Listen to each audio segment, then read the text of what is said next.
Slavery is back.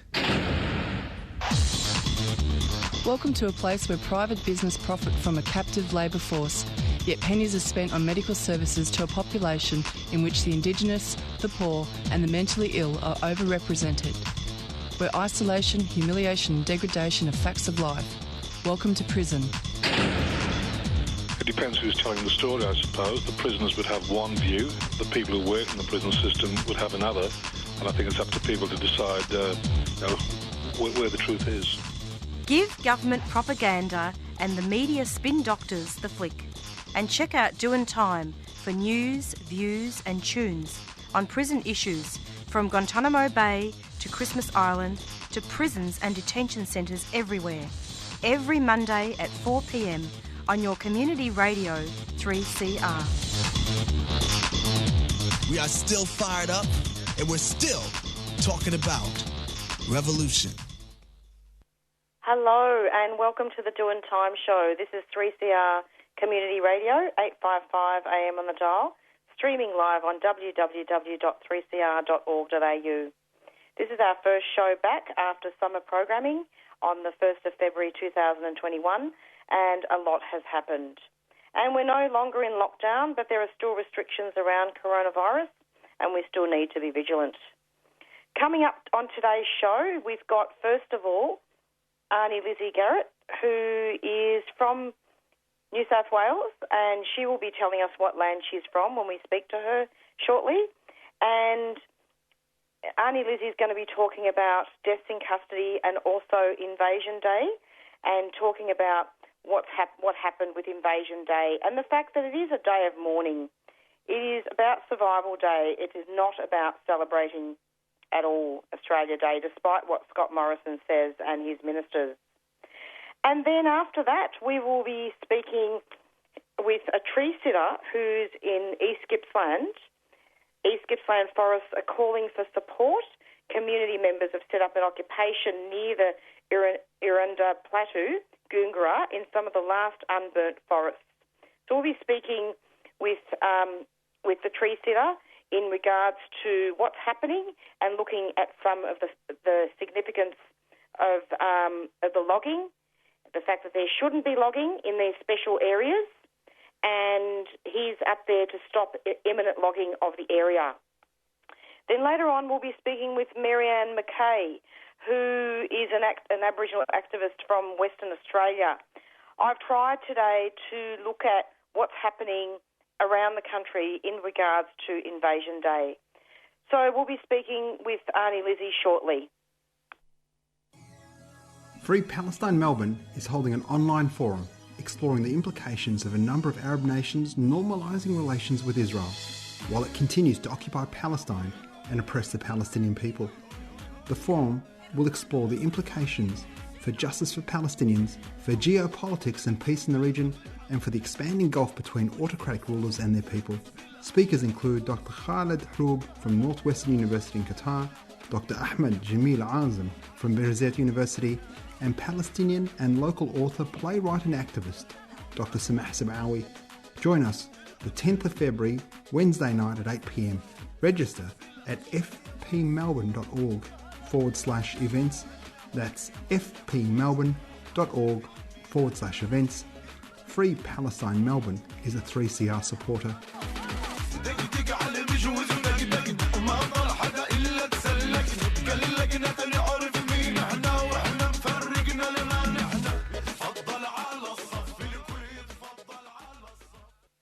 And in case you've just tuned in, this is the Doin' Time show. And we now have, I want to welcome Auntie Lizzie to the program. Hi Lizzie, how are you? I'm good, thanks, sister. How are you? Good, it's great to have you. Now, Lizzie, I'm wondering if you could just, first of all, just tell listeners what land you're from. What land? I'll get up there. We're in a gay. That's my people language, the Gumbaynggirr people. Hello, everyone.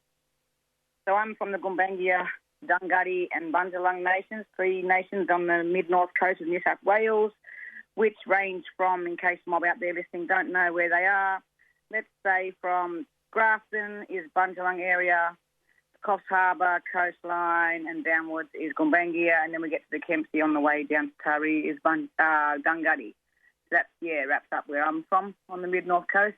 Lovely, beautiful, pristine, saltwater, mountain, river country, also being mined out and farmed out by the colonizers. But, it's a lovely place. And let's hope we keep it lovely. And yes, indeed. We know that we live in a colonised land, and I wanted to just have a bit of a discussion with you today about Invasion Day and what happened in Sydney with any protest, and what you think is Invasion Day. Well, what happened was in Sydney, it was a bit of a touch and go moment for myself and a beautiful, dedicated organising crew that kept fighting the system to make sure that Invasion Day actually happened for our Sydney mob. Because on the lead up to that, it's nice to work with the police and make sure they keep the city safe as they're pretending to be paid to do. So it was a bit of a confrontation where they wouldn't exactly discuss with us, they wouldn't knuckle down with us, they wouldn't meet with us unless they dictated the terms on how we'd celebrate on that. Not exactly celebrate, how we would commemorate on that day. Sorry, wrong language. And in the end, it was, sort of just determination of us sovereign first mob saying, no, you New South Wales police are not going to dictate how our elders and children, people and beautiful allies and woke people that walk these lands are going to be together. So luckily the New South Wales Police, on the morning of the event,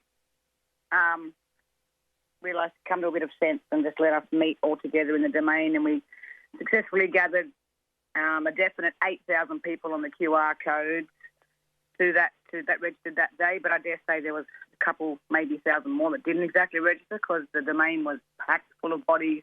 It was a beautiful, empowering, embracing feeling to look out and just see that, although the day before the police minister was threatening the public with fines and possible imprisonment, it was good to see so many people come out in defiance of the illegal law that oppresses them on this country and stand with us First Nations and hear our stories and commemorate and share our pain and understand why our survival's so essential for their growth as Australians.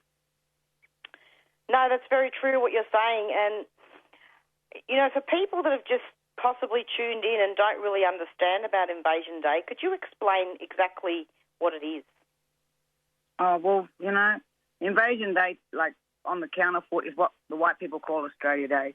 It represents the 26th of January. It represents to the white Australians, the day the ships came in and made this country such a great place.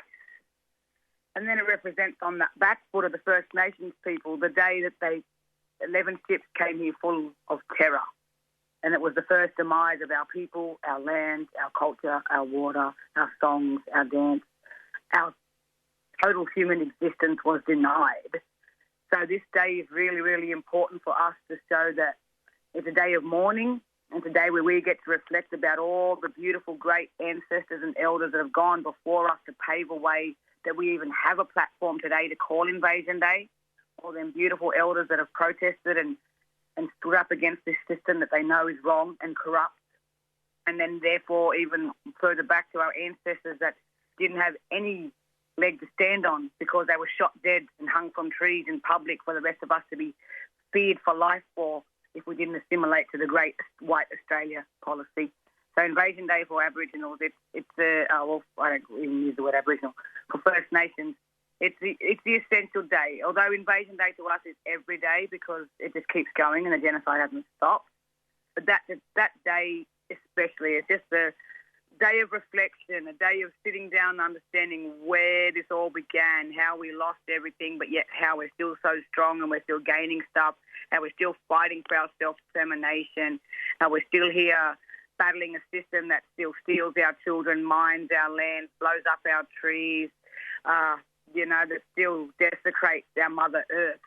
But yet on the 26th of January, we get to come out and say, hey, guess what? This is our Mother Earth. This is not really a white Australia. White Australia's only been here for 233 years. Look at the destruction it sprang.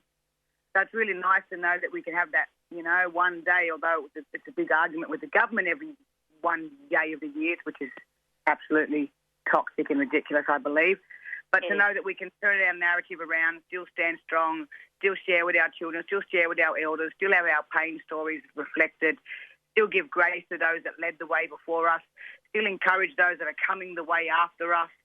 It's an essential day for our calendar to, make us feel black, strong, loved. And it just asserts to the world that we are the sovereigns. Terra Nullius is a lie. It gives education to the wider world of all the 233 years that they've been whitewashed under this Australian lie. And would you say that Aboriginal deaths in custody, how does that figure in Invasion Day? Oh, well, that's an important figure too. Under Invasion Day, all the umbrellas that face us as black people, we get to discuss. Deaths in custody, child removed, land.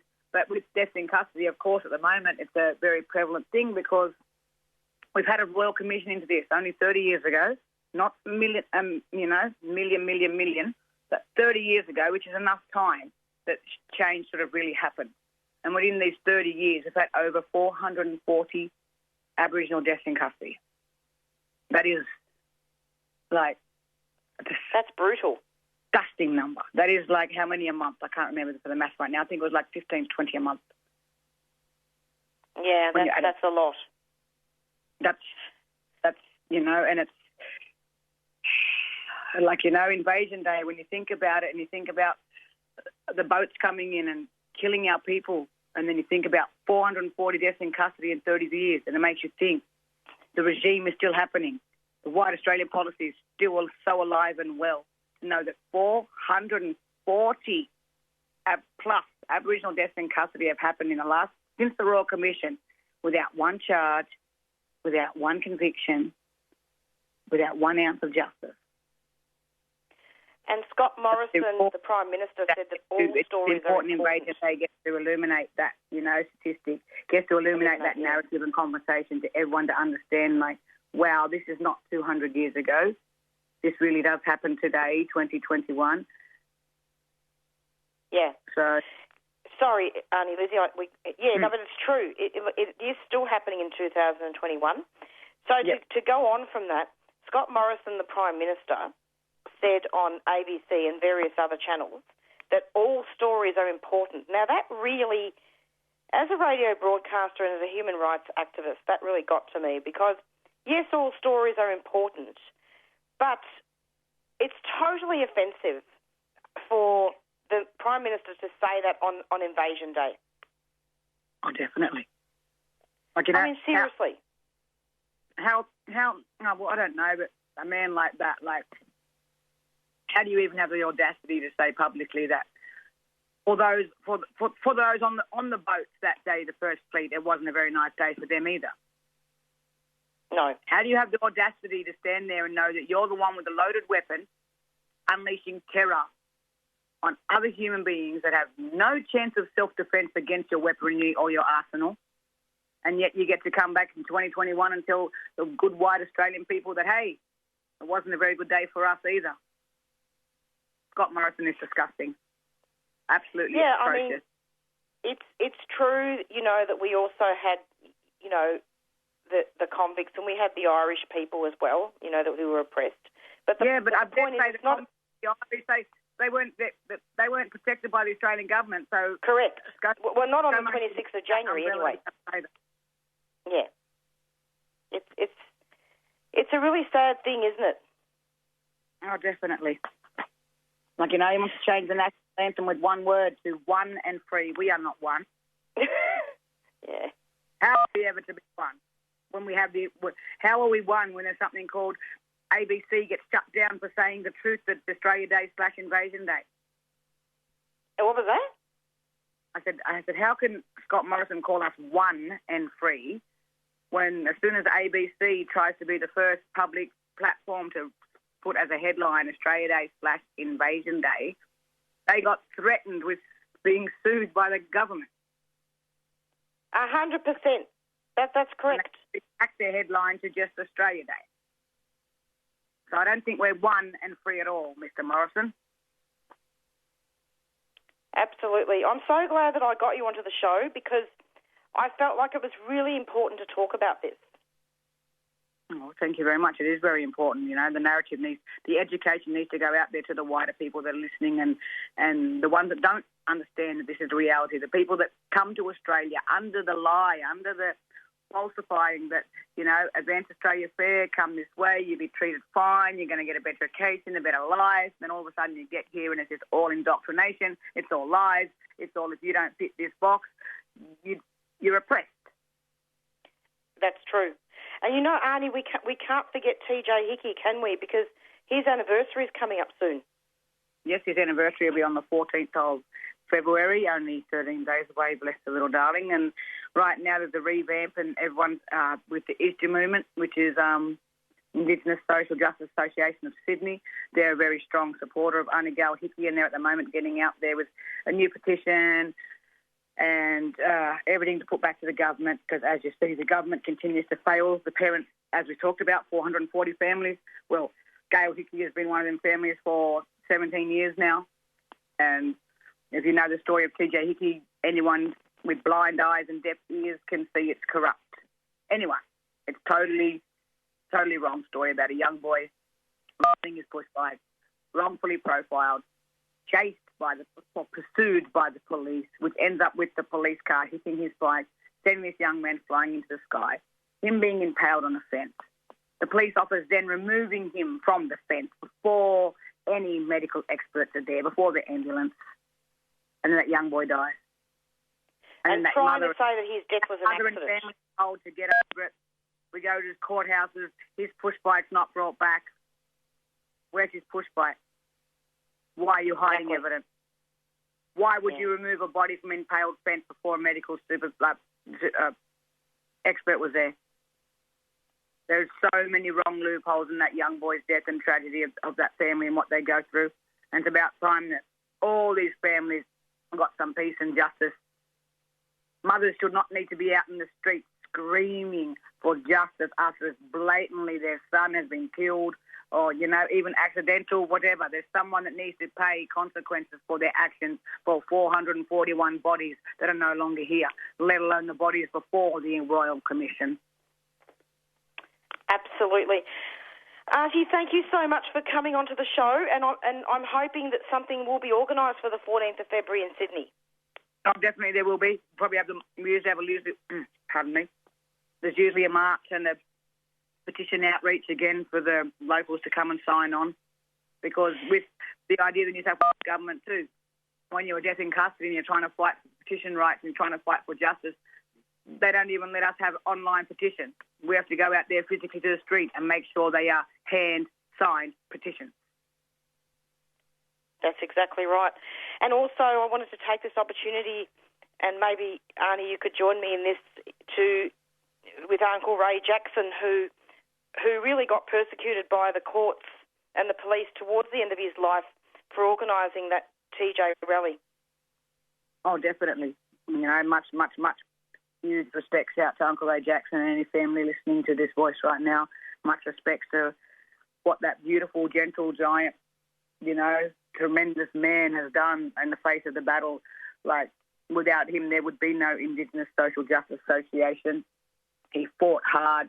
He had a one-room apartment that he made all of this come out, where he fought for Tj Hickey, where he fought for all the other families before and after. That man took on the world on his own. And, much respects to him, because without him, I don't know if we'd know half the stories of these 441 lives that we are talking about right now. He helped bring it to a narrative. He helped bring it to a spotlight. He helped make sure we wouldn't forget. He helped make sure that we won't forget. So, Uncle Ray Jackson is a legend. He's an absolute beautiful legend. And I give respects and grace every day to be honoured that I got to meet that man, and he took me under his wing and showed me some of his tricks of the trade and gave me a voice and a power that I have today to keep fighting for these families in his absence. Me too. Auntie Lizzie, thank you so much. We're going to be interviewing a treesitter soon who's from East Gippsland, and hopefully he'll be coming on soon. Any final comments before we finish? Any final comments when I'm finished? Just, to all the mob out there, stay proud, stay loud, stay black, stay deadly, stay safe. And for all the other beautiful allies out there, thank you for your ears, your listening, your eyes, your woke, your Thank you for stepping out of your privilege and making Australia a hopeful planet for all our First Nations kids that are up and coming. They get to see the beautiful white people walk with us in truth instead of being hidden away and told to be silent with lies. So, yeah, that's about all from Lizzie Garrett. Thank you very much for having me, guys. And everybody, like I said, stay black, stay deadly, stay safe. Thank you so much. Talk to you soon. Okay, no worries. Thank you. Bye-bye. Thanks, sis. Bye. Bye. You're listening to Radical Radio 3CR. It's now or never for climate action. So join the National Sustainable Living Festival this February for a program showcasing cutting-edge solutions to the ecological and social challenges of our times. Be part of the change and join the sustainability movement with a month of workshops, talks, demonstrations, artworks, exhibitions, films and live performances. It's time to reset to climate safe. For the full program, go to slf.org.au. The National Sustainable Living Festival is a 3CR supporter.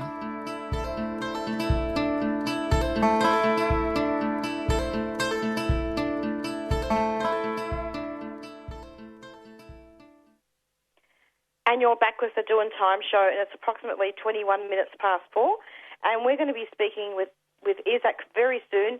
He's sitting up in the tree, and we will speak to him about an occupation in the forest in East Gippsland, and he is tree sitting on the Errinundra Plateau. And basically we're needing people to join the camp and protect the forest from imminent logging. Hello, Izac, welcome to the program. Hi, how are you? Thanks for having me. It's so lovely to have you. Can you explain to me exactly where you are? You're in a tree sit, is that correct? Yes, I am 40 metres up a tree in the Errinundra Plateau, which is an area of unburned forest in East Gippsland. And I'm just trying to settle into my new home. So it's a unique experience, but I don't do it for a holiday. I do it to send a message out there. I mean, what's about to happen here, it doesn't make any sense to me. So it's in Goongerah, isn't it? It's a bit further up Goongerah. So the Errinundra Plateau is about 1,000 metres high, and is a patch of forest that it didn't burn in the 2019 and 2020 bushfires. And I've been living in East Gippsland since March, and you need to see it to appreciate the scale of the bushfires. It was so large that it's hard to even imagine. But then learning that the few patches that didn't burn are set to be logged. Consider that like 80% of the forest in East Gippsland burned in one way or another during the bushfires. And, last year Daniel Andrews said that there was not going to be any logging of unburned areas in East Gippsland. But, we're February 2021 and they scheduled like 60 coups, 60 new areas of logging in the Errinundra Plateau, which it didn't burn, and it's also such a precious area for wildlife. It's also, the Bitterwell mob is a traditional country, and also it's a place where people come to soothe their wounds. The people that have lived 10, 20, or all their lives here, and they've seen their landscape change forever. They come to the few refuges like the Errinundra Plateau to kind of remember that there's still places that, how they remembered their magical places that they're gone elsewhere, and it's not a way to really to deal with the bushfire and no, others. It's not indeed. In the context of the climate crisis as well. The government should be listening to the Aboriginal people in terms of preventative measures in regards to bushfires, but also with the logging. I believe there's also a lot of endangered species that would be going if the logging continues. Yes, definitely. I mean, a lot of the animals were gone with the bushfires, and the own Environment Department in Victoria recommended big forests not to go ahead with logging in unburnt areas, and big forests just completely disregarded that advice and are going ahead. So then, the only option left for citizens and concerned people is just to take direct action, and that's what we're doing. And also, I just wanted to talk about the fact that community members have set up an occupation there, haven't they? And yes. Tell us the support that are you needing people to come to camp? Can you talk about that? Yes, definitely. I mean, I think that the more people we have, the stronger the occupation will be, and the stronger the message as well. So we've created an email address for this campaign, safeerinandra@gmail.com, and please send us an email, and we'll give you instructions on how to reach camp, as well like all other environmental organisations in East Gippsland, including GECO, Gunga Environment Centre. They've been posting, all the updates and the links to this protest. And whoever can come, please come. But also, if you can't come for whatever reasons, send us a message of support. People here on the ground really appreciate people sending messages. And if you're able, you can also make a donation to one of the organisations here in East Gippsland. How are you feeling in the tree sit? I mean, can you stand up and sit down and lie down? Yeah, I can. It's quite big for what I've heard on other compared to other tree sits. It's about 2.5 by 1.5 meters, so 2.5 long. So it's I can stretch completely and still have space for my little supplies that I've got here, and I can stand up. If I was a more confident climber, I could just kind of go up and down a little bit the tree. But to be honest, it's only the third tree that I've ever climbed, and this one it was quite frightening, to be honest, to wake up the first night and actually see all the canopies, the majority of the canopies below me, to see the extent of. It is quite majestic, and I'm getting used to it. I think that I'm starting to be comfortable here, so I'm willing to weather it and try to really send a message out there and hopefully raise awareness, because I don't think many people know that there's logging happening or about to happen in unburnt areas in East Gippsland. And I'm sure that, for most people, not knowing that, they would be outraged that this is how we're dealing with the aftermath of the bushfires. So people, please come to camp and support yes. Izac, but also supporting the campaign as well, and learn about yes. direct action and citizen science. In fact, I was a forest blockader many years ago down at Goolongook. Oh, great! And I actually was there for about 2 years, on and off. I've heard all the stories. Well, not all the stories, but a lot of stories from Goolongook. It's logging is ongoing, and I've actually been into that area where you are, and it's absolutely beautiful. And we have to make sure, don't we, that not only are there endangered species there, but we also need to look at the fact that, as you said, the destruction that the bushfires have made.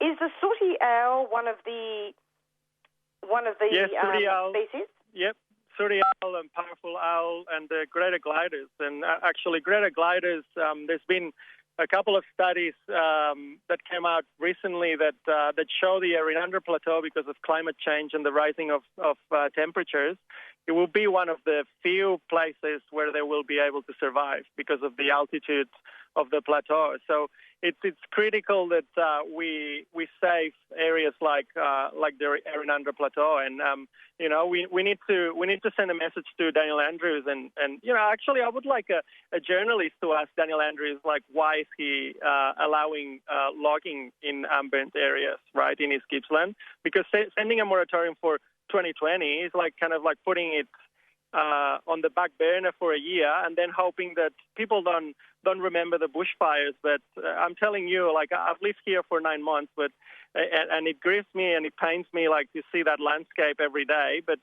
imagine people that have lived here all their lives. It's not gonna go in 1 year, and I think that's why it's so critical that these places, the Errinundra Plateau, starting with the Errinundra Plateau, and the other places that didn't burn in East Gippsland, that are protected immediately. Gecko has been posting all the updates, and Save Errinundra, we've created a Twitter account, an Insta page, and also an email address, which you can also write to that email address, saveerrinundra@gmail.com, and we'll reply you with all the information you need to come, and also, help in this very important campaign and learn new skills, meet new people. Yeah, come up here.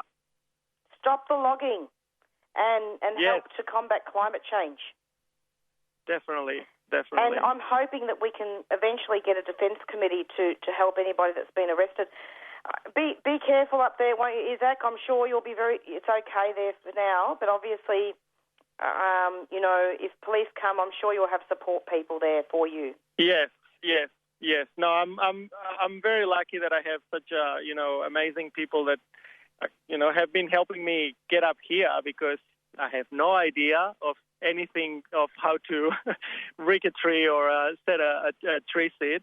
But just learning from them and seeing how they work, it just makes me so confident, and it makes me feel actually that I can start calling this my home for the next little while. Of course you can. You've got food up there, water? Yes, they bring me hot food. Oh, wonderful. I wish I was there. Oh, really? Well, I'm telling you, the first 2 nights have been a bit rough, the first night it was wet, everything was wet. Yeah. So luckily then there was sun during the day. And the second night I was like, okay, I'm going to catch some sleep second night. And then the wind started going mad. So it was like the tarp just moving, and the whole tree kind of swinging a little bit. Luckily, it's a very if you look on socials, you'll see the tree and the seat up. I look like a little speck up the tree, and it's such a big tree that it barely moves, and it's quite stable. So what makes me feel very, very safe up here. You're very safe, and you're actually sending out a very powerful message that we need to stop the logging. We need to stop the logging and send a strong message out to Daniel Andrews to stop the logging. Yes, just if I can add one last thing. Yes. There's already a transition plan to end native logging in native timber logging in Victoria. Right? It's 2030. What we need to do is to end it now. That plan was announced before the bushfires. The bushfires just changed completely everything. Now it's just almost like we're fighting for the crumbs, right? And they're still going to come and just get these crumbs out of the way for an industry that's already they've got their end earmarked. So I think that should be the most sensible way, is just end native logging immediately, and I think that people will appreciate that. Yeah, and where are the Greens in all this? Well, the Greens, I guess they support us. I haven't asked them. I'm hoping that some start sending messages of support and sharing our story. We just went live today, so we're hoping to ramp up our reach, and thanks to you as well for giving us the airtime, and hopefully we can get much bigger from here. We will indeed, and I'm hoping we can talk to you again for future updates, Izac. Great, please. I'll be here. I'm here all day. You can reach me anytime. Wonderful. Thanks so much. All righty. Nice to talk to you. You too. Take care. Bye, Melissa. Bye-bye. You too. Bye. Bye-bye. You're listening to 3CR Community Radio 855 AM on digital and online. 3CR Radical Radio.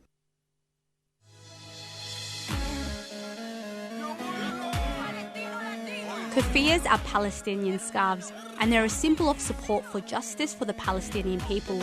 Buying one will support the last remaining factory in Hebron that makes keffiyehs, and all proceeds from the sales support projects in Palestine, especially Gaza, as well as local solidarity organisations.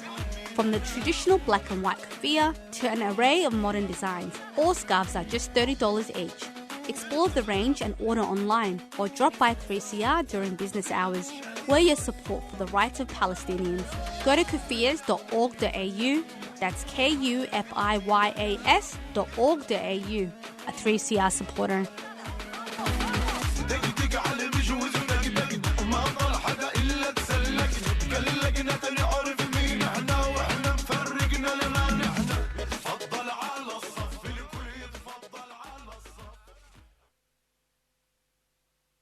And you're back with the Doing Time show, and we're running a little bit late, but we're speaking now with Marianne Mackay, who is an Aboriginal activist in Western Australia. Hello, Marianne. Welcome to the program.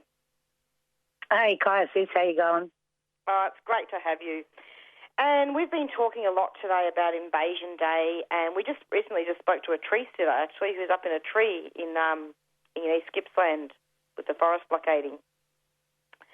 So, Marianne, I'm wondering, could you talk to us about what land you're from first?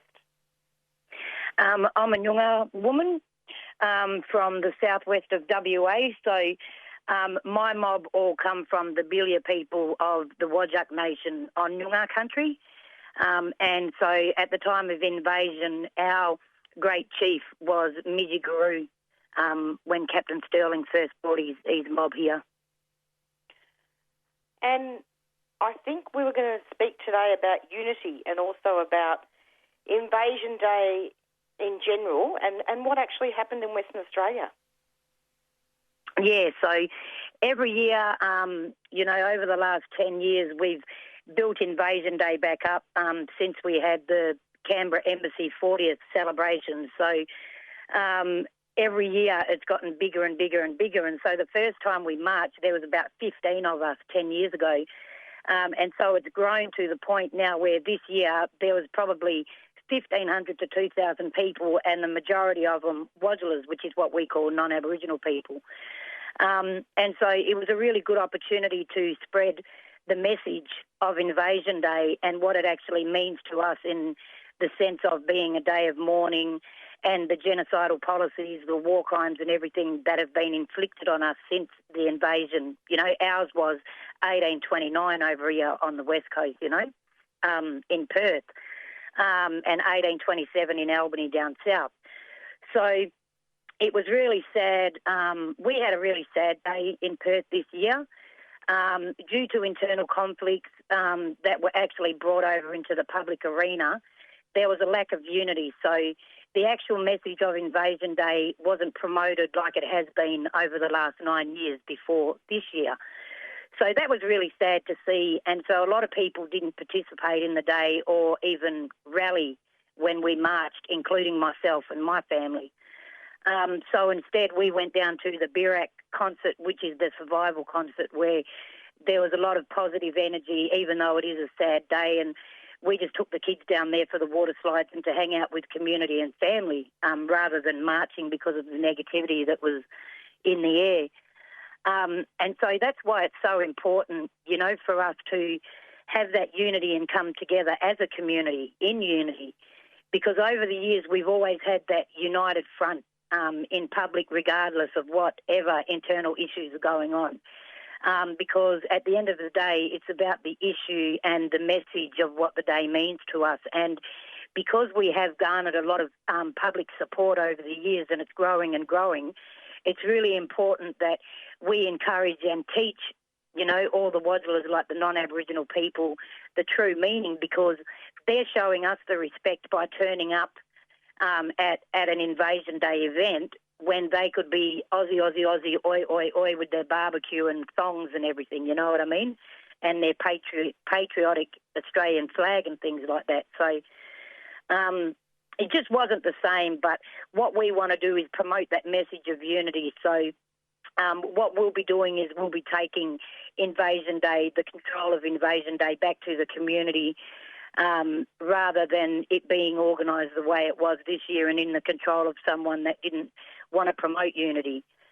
So hopefully next year it'll be back to the way that it's been every other year that we've ever held the event.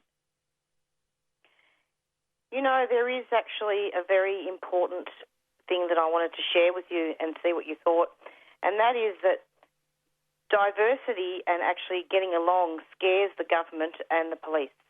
And isn't it really important, particularly important even now, that we all need to have unity, otherwise nothing will be solved? Well, that's right. And the government love to see us in that division sense, you know. So it's really important that we all work together so that, because it's not about individuals, it's about the issue and it's about us coming together, because everybody has something to bring to the table. It doesn't matter what their level of education is, what their level of work, you know, employment has been. It doesn't matter, you know, like whether they've never been to school or they've never participated in an event before, you know, in regards to the activism scene. Every single one of us, you know, black and white, have something to bring to the table. And in unity, we have so much strength because there's that creation of power through all of that energy. And if it's a positive energy, we get more done together than we would on our own, because no one can do this kind of stuff alone. We all need each other. And that's why the power of unity is so important, and that's what we want to promote in the lead up to next year's event. So we've got a meeting next week, pending the lockdown, because we're in lockdown at the moment in Perth again. Yes. But pending that, we'll be having a meeting so that we can start empowering each other, so that we can come together and make a bigger and better Invasion Day next year in regards to the message that we want to promote to the community in general, the wider public. Yeah, it really goes back to, I mean, this is still happening in 2021, but it really goes back historically, doesn't it, to the 26th of January when all this happened, and about how, you know, when Captain Cook landed and started colonising and there was all this genocide, not only is that continuing, but isn't it true that a lot of divisions has been already created through the stolen generation, through tribes being split up, through mob being moved off their country, and that has contributed to all this? Yes. Yep. The process of assimilation has been a really big divider. And it comes back to, you know, the slave owner Willie Lynch, you know, and his divide and conquer method, where you pitch, you know, the field slave against the house slave and the man against the young man and so on, you know. And so what we need to remember as a people is that we are all in this together. This happened to all of our old people back in the day, and they shed blood, sweat and tears for us to continue to survive. And in order to honour them and the sufferings that they went through and the strength that they had to resist and continue, and so that we could survive today, we have to honour that. We have an obligation as people to honour that, because they didn't die for nothing. They didn't survive for nothing. And we have to really give back to what they allowed us to have today.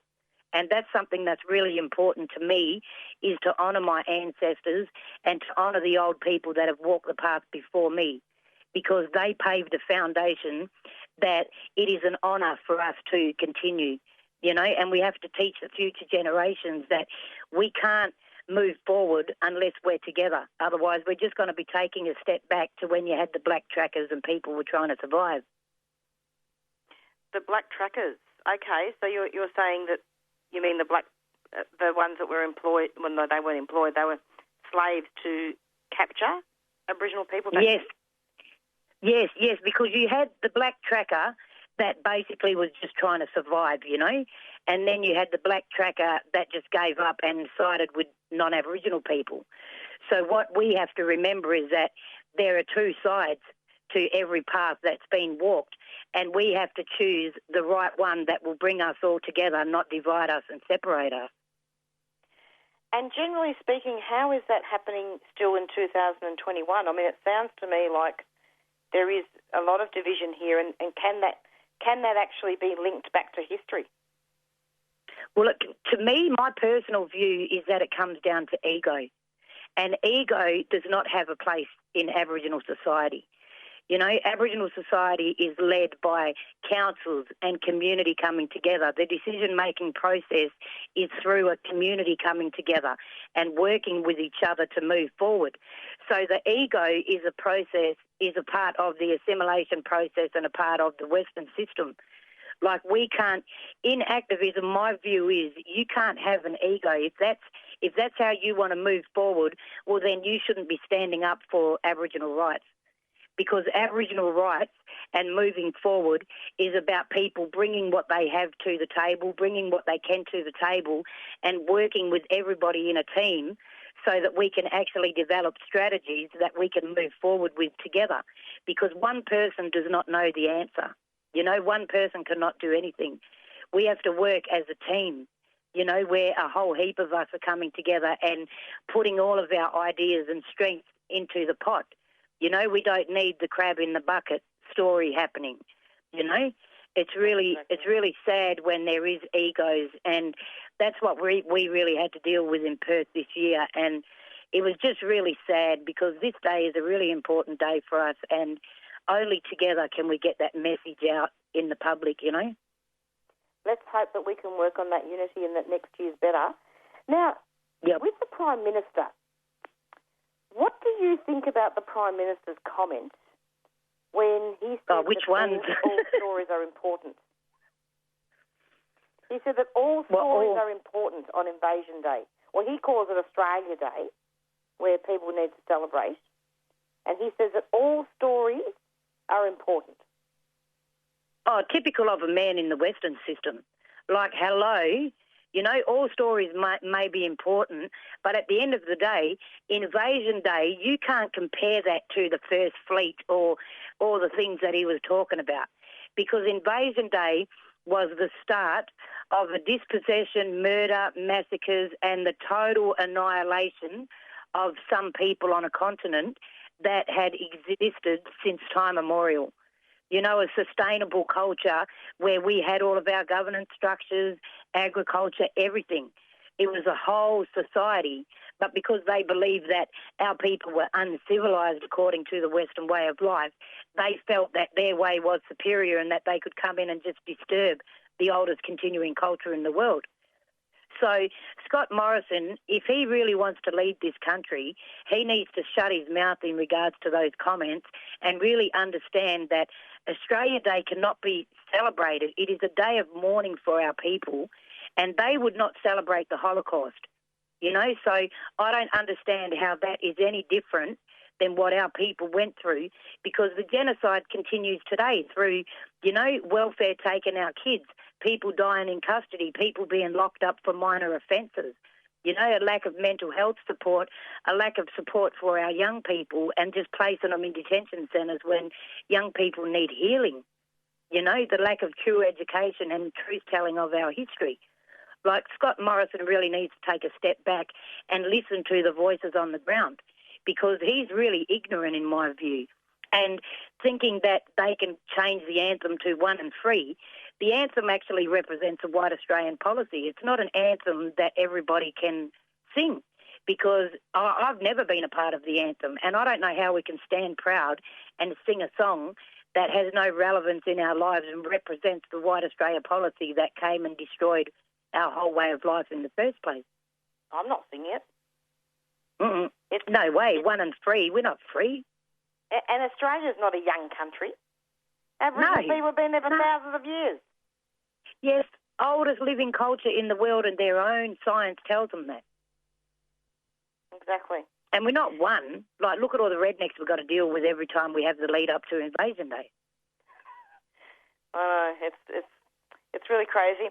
And just quickly, in terms of Parliament, okay, what do you think about Parliament as an institution? Do you think it can help Aboriginal people?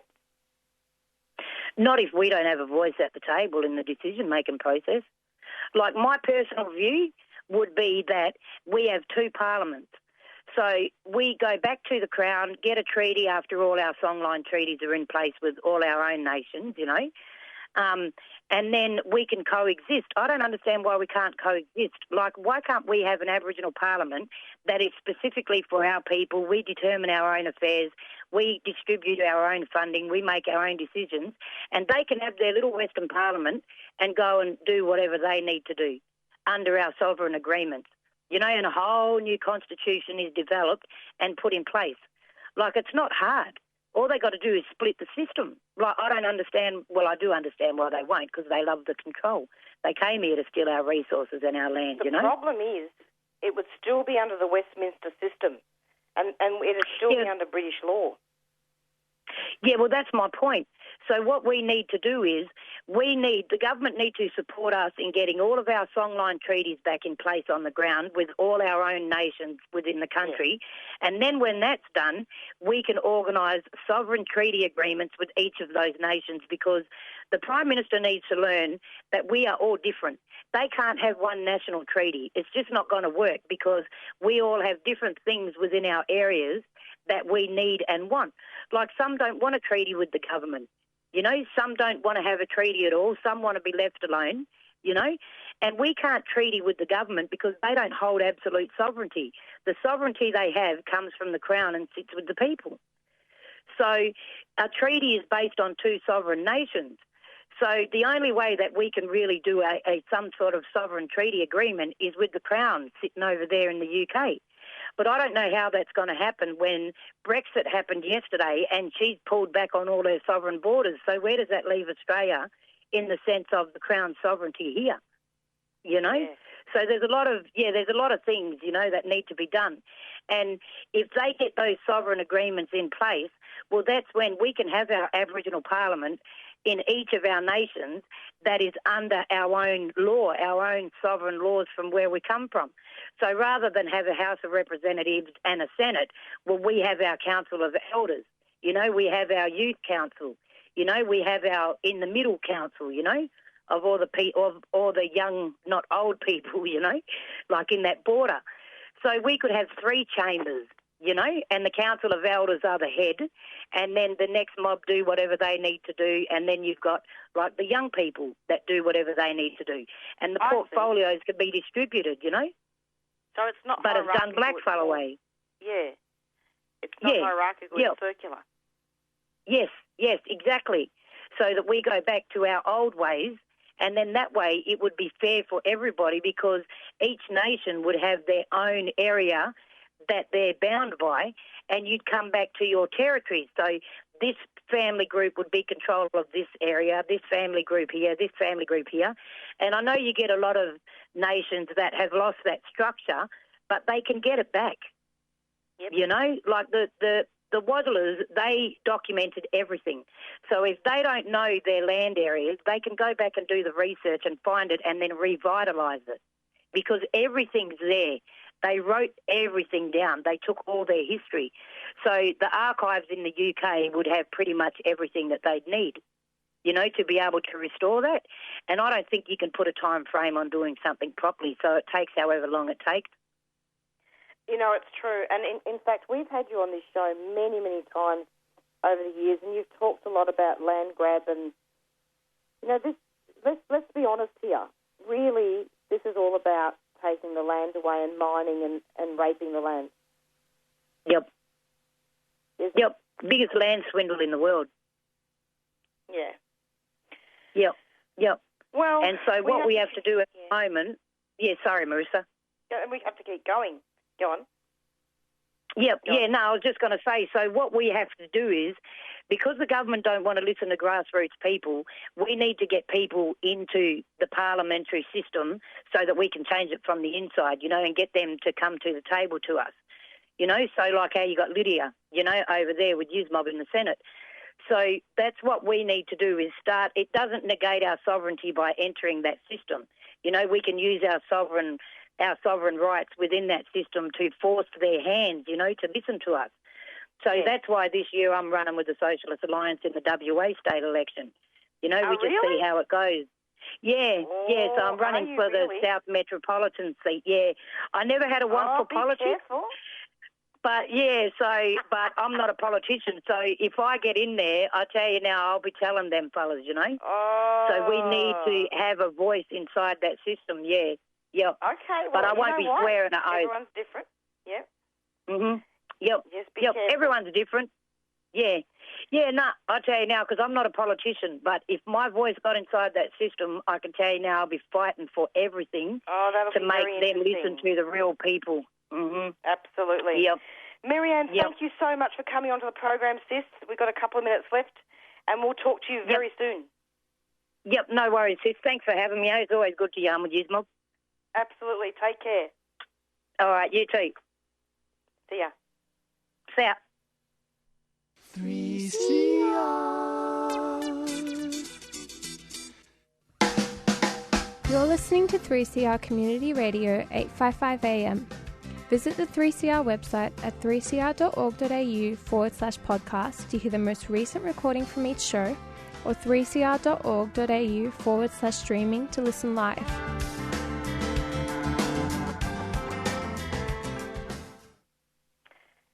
And it's goodbye from Marisa, the Doing Time show, and we've got about a minute left. It's Beyond Zero up next. Stay safe and take care of each other. Going out with, well, I don't know if we've got time for the song, but take care. Bye.